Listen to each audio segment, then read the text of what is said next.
অসমৰ 6 জনগোষ্ঠীৰ জনজাতিকৰণৰ কাৰণে অসমৰ মন্ত্ৰী গোটে যি প্ৰতিবেদন দিছে এই প্ৰতিবেদন মুঠেও গ্ৰহণযোগ্য নহয়। অসমৰ সকলো মানুহে বিচাৰি আছে যে অসমৰ 6 জনগোষ্ঠী মৰাণ, মটক, আহোম, চুতীয়া, কোচ ৰাজবংশী আৰু চাহ জনগোষ্ঠী আদিবাসীসকলৰ জনজাতিকৰণ হওক আৰু অসমৰ ৰাজনৈতিক অধিকাৰ অসমৰ খিলঞ্জীয়া মানুহৰ হাতলৈ আহি যাওক। অসমলৈ অহা বহিৰাগতৰ প্ৰব্ৰজন আৰু বিদেশীৰ প্ৰব্ৰজন তাক যদি ৰাজনৈতিকভাৱে মোকাবিলা কৰিব লাগে তেতিয়াহ'লে অসমৰ খিলঞ্জীয়া মানুহবিলাকক জনজাতিকৰণৰ জৰিয়তে যিসকলৰ জনজাতিকৰণৰ বৈশিষ্ট্য আছে তেওঁলোকক জনজাতিকৰণৰ জৰিয়তে আচলতে অসমৰ ৰাজনৈতিক, অৰ্থনৈতিক আৰু সামাজিক অধিকাৰ সুৰক্ষিত কৰিব পাৰি, সাংবিধানিকভাৱে সুৰক্ষিত কৰিব পাৰি। আৰু সেইকাৰণে অসমৰ সকলো শ্ৰেণীৰ মানুহে 6 জনগোষ্ঠীৰ জনজাতিকৰণ দাবী উত্থাপন কৰি আহিছে। কিন্তু কালি যিখন মন্ত্ৰী গোটৰ প্ৰতিবেদন দিলে এইখন একেবাৰে ভেকু ভাওনা, এইখন একেবাৰে ভুৱা প্ৰতিবেদন। কাৰণ 2019 চনত যেতিয়া 6 জনগোষ্ঠীৰ জনজাতিকৰণৰ কাৰণে ভাৰতবৰ্ষৰ ৰাজ্যসভা দিল্লীত যেতিয়া বিধেয়ক বা বিল উত্থাপন হৈছিলে তেতিয়া 6 জনগোষ্ঠীক দিয়া হৈছিলে ভাৰতৰ সংবিধান স্বীকৃত ST প্লেইঞ্চ বা ভৈয়াম জনজাতিৰ স্বীকৃতি। কিন্তু ভাৰতবৰ্ষত আপোনালোকে সকলোৱে জানে ভাৰতবৰ্ষৰ সংবিধানত অকল দুটা জনজাতিয়ে আছে, এটা হ'ল পাহাৰীয়া জনজাতি আৰু এটা হ'ল ভৈয়ামৰ জনজাতি। পাহাৰীয়া জনজাতিবিলাকক ST হিলছ বুলি কয় আৰু ভৈয়ামৰ জনজাতিবিলাকক ST প্লেইঞ্চ বুলি কয়। ভাৰতৰ সংবিধানৰ 342 নম্বৰ অনুচ্ছেদত এই দুটা জনজাতিৰ বাহিৰে আৰু পৃথিৱীৰ অন্য কোনো জনজাতিৰ নাম উল্লেখ নাই। কিন্তু দুৰ্ভাগ্যজনক কথা, আমাৰ অসম চৰকাৰৰ মন্ত্ৰী গোটে আমাৰ 6 জনগোষ্ঠীক ট্ৰাইবেল হিলছ বুলিতো ক'বই নোৱাৰে, ST হিলছ বুলিতো ক'বই নোৱাৰে, পাহাৰীয়া জনজাতি নহয়, ট্ৰাইবেল প্লেইঞ্চ বুলি জনজাতিৰ অন্তৰ্ভুক্ত নকৰি ভুৱাকৈ মানুহক ঠগিবৰ কাৰণে এটা সাংবিধানিক স্বীকৃতি নথকা এটা নতুন নাম তেওঁলোকে দিলে STV। আৰু মই যেতিয়া প্ৰতিবেদনখন পঢ়ি চাই দেখিলোঁ যে এই STV বোলা বস্তুটো ভাৰতবৰ্ষৰ কেন্দ্ৰীয় চৰকাৰৰ যি চেণ্ট্ৰেল ST তালিকা সেই তালিকাত অন্তৰ্ভুক্ত নহ'ব বুলি কৈছে। চেণ্ট্ৰেল কেন্দ্ৰীয় চৰকাৰৰ যি STৰ তালিকা সেই তালিকাৰ যি কোটা থাকে, ধৰক কেন্দ্ৰীয় চৰকাৰৰ চাকৰিৰ কাৰণে কোটা, কেন্দ্ৰীয় চৰকাৰৰ শিক্ষানুষ্ঠানত নামভৰ্তি কৰিবৰ কাৰণে চিট সংৰক্ষণৰ কোটা, এই কোটাবিলাক আমাৰ কাৰণে প্ৰযোজ্য নহ'ব সেই কথাটো তাত স্পষ্টকৈ কোৱা হৈছে। অৰ্থাৎ কৈছে যে STVটো আমি ক'ত ভৰাম আমি নিজে নাজানো, এনেকৈ বুলি কৈ দিছে। গতিকে যদি ভাৰতবৰ্ষৰ STৰ তালিকাত অসমৰ নতুন STবিলাকৰ নামেই নাথাকে তেতিয়াহ'লে সেই ST তালিকাখন কি তালিকা হ'ব? আকৌ কৈছে যে নতুনকৈ তৈয়াৰ কৰা STVয়ে ST প্লেইঞ্চৰ কোনো ধৰণৰ সংসদীয় চিট, MPৰ চিটৰ যিটো আসন সেই আসনত কেতিয়াও তেওঁলোকে নিৰ্বাচন খেলিব নোৱাৰিব।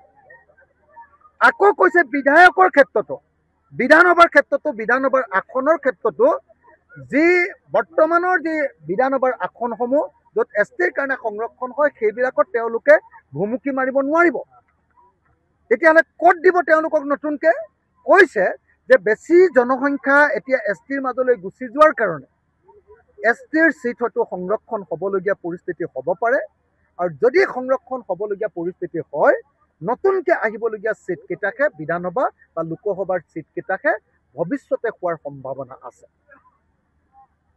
অৰ্থাৎ এই গোটেই বস্তুটোৰ পৰা এটা বস্তু প্ৰমাণিত হ'ল যে আমাক লোকসভাৰ আসন সংৰক্ষণো নকৰে, আমাক বিধানসভাৰ আসন সংৰক্ষণো STৰ কাৰণে নকৰে, কেন্দ্ৰীয় চৰকাৰৰ চাকৰি বা অনুষ্ঠানৰ কাৰণে আসন সংৰক্ষণো আমাৰ কাৰণে নকৰে।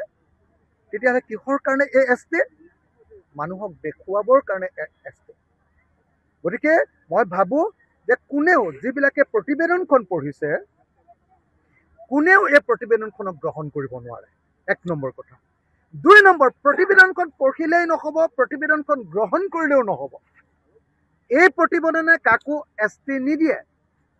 ST দিব পাৰে কেৱল ভাৰতৰ সংসদে আৰু ভাৰতৰ সংসদে সংবিধান যেতিয়া সংশোধন কৰি কিবা এটা বস্তু অন্তৰ্ভুক্ত কৰে তেতিয়া ভাৰতৰ সংসদৰ 3/2 অংশ সাংসদে তাত ভোটদান কৰিব লাগে।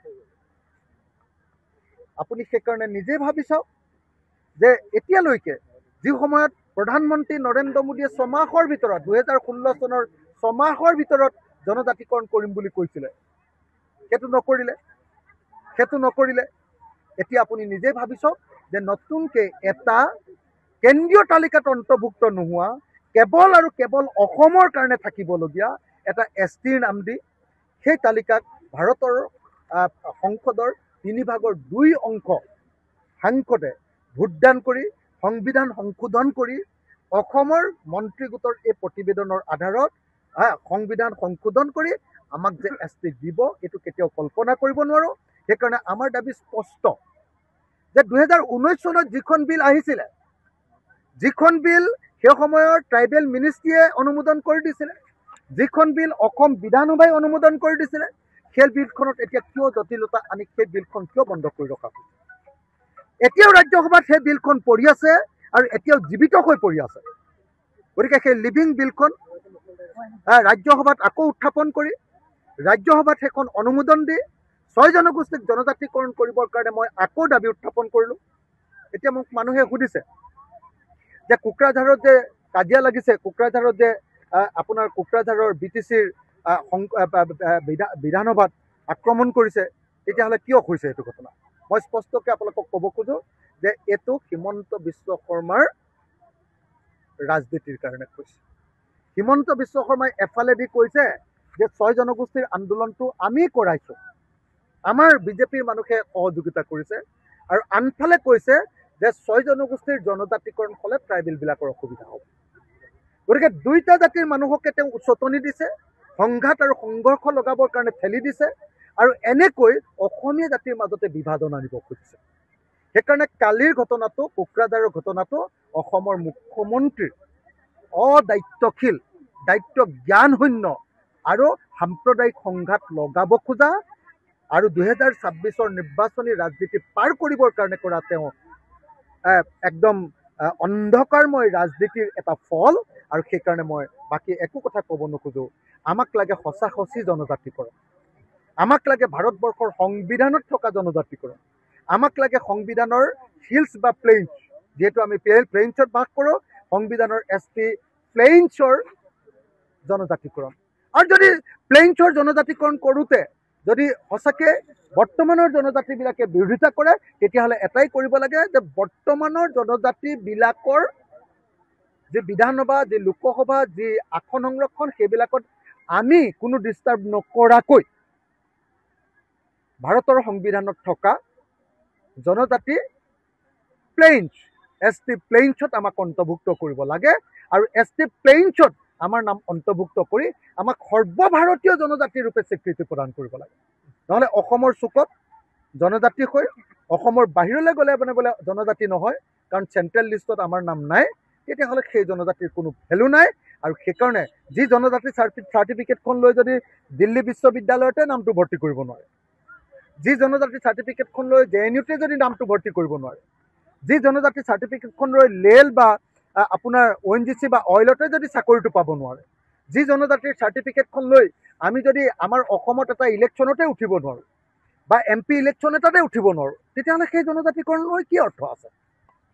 সেইকাৰণে মই কৈছোঁ যে এই জনজাতিকৰণ STV ই এটা ভুৱা নাম এটা, আৰু ইয়াক আমি কেতিয়াও সমৰ্থন কৰিব নোৱাৰোঁ।